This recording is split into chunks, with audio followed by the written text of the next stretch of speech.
Have you ever felt like a small bean after a cardio session? Do you see a skinny motherfucker in the mirror right after a bike ride?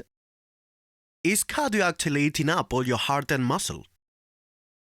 In today's video, we'll discuss whether weekly cardio training is compatible with lifting weights, and if appropriate, what would be better strategies for mixing both while minimizing muscle loss. Let's f***ing do this, shall we?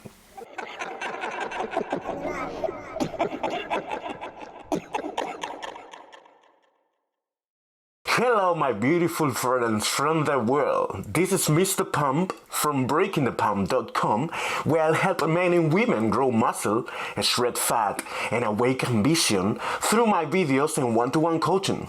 Concurrent training is the name given to the simultaneous inclusion of resistance and endurance training in the same program. This combination can take many forms, for example, doing cardio before or after resistance training, and using different cardio modalities, among other factors. Now, for all my gym rat friends out there, why would someone want to do something like that? There are a few instances where concurrent training may be necessary. If we leave the many health benefits of cardiovascular exercise aside, accelerating fat loss is the best scenario we may want to use concurrent training. In fact, some data suggests that following a cardio block may accelerate muscle gain during a subsequent resistance training program. That's a story for another day, however. As happy as everything may sound, concurrent training has its own set of drawbacks. When adding cardio to a resistance training routine, there are evident decreases in strength and muscle mass gains, and this is the so-called interference effect. You see, there are several reasons why this is happening. For example, the amount of motor units your brain can recruit is decreased, and at a biochemical level, resistance training and endurance training follow different molecular pathways. But to put it simply, energy is the most significant loss in this game, which most likely causes the rest of the negative factors. When adding cardio to a resistance training routine, we're taking away significant energy that could have been used for lifting weights. The one question everybody's thinking of now is it even necessary to engage in concurrent training? From the top of my head, I would say it depends. For some people, cardiovascular capacity may hold their gains, and they would benefit from additional cardiovascular training. But if you are relatively active, walk a lot, or have a physical job, your lungs will most likely be in good shape. Now, let's assume that we must engage in some form of concurrent training for whatever reason, most likely accelerating fat loss. How could we then minimize the interference effect and preserve or even gain muscle mass? I will next describe what most data shows us best to maximize muscle gain during a concurrent training program. I'll be explaining the strategies first and giving an example toward the end. The data reflects that priorities matter, showing how cardiovascular capacity or hypertrophy and strength, whichever physical modality is trained first, will see better improvements. Therefore, even though I already expect you to know this, if muscle mass is what you want, lifting always goes first, making this the strategy number 1 on this list. Strategy number 2 would be doing resistance and cardio bouts on separate days. Performing your extra cardio on a different day from your lifting is the best idea to minimize the interference effect, as this will be low to negligible. But what if you ain't got the time to do cardio on a different day? Then you may want your training and cardio sessions to be apart for at least 3 hours, ideally more when possible.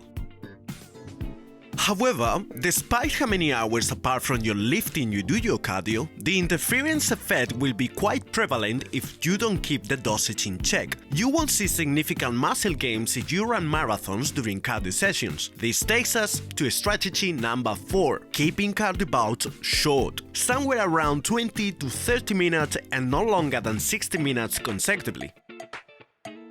What about intensity? Should you do high intensity or steady-state cardio?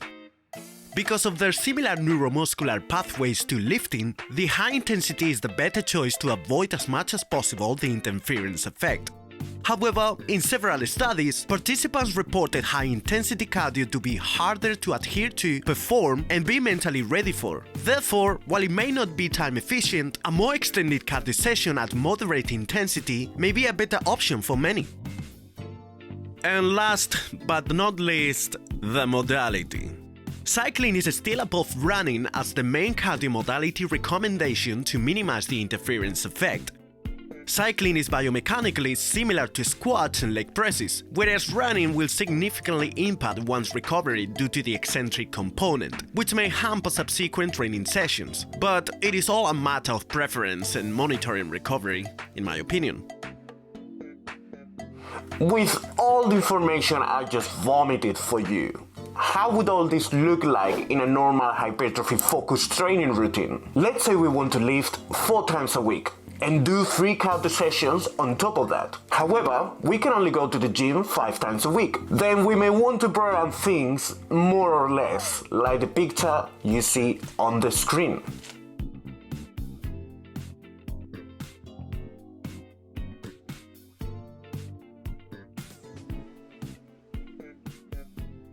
Also, please remember this is just an example I pulled right off my ass. In the end, programming is a highly individual thing that should adjust to your recovery, schedule, and enjoyment. Action. To finish off this video, I'd like to say that despite all the strategies I listed, you can still make significant gains even if you don't follow these guidelines, meaning that you can still gain muscle if you run or cycle a lot. So, if you don't have the time or follow different goals at the same time, do not panic, you'll gain muscle. However, it's not about gaining muscle or not. It's about optimizing muscle gain. It's about creating the best conditions for muscle to flourish, which requires certain practices as if you were to focus on a different physical category. That will do for today's video. I'm Mr. Pump, and if you like this video, you could find out how deep the rabbit hole goes at breakingthepump.com. And maybe, if grow muscle, shred fat, and awaken vision is what you want, you may consider subscribing to this channel. I shall see you in the following video.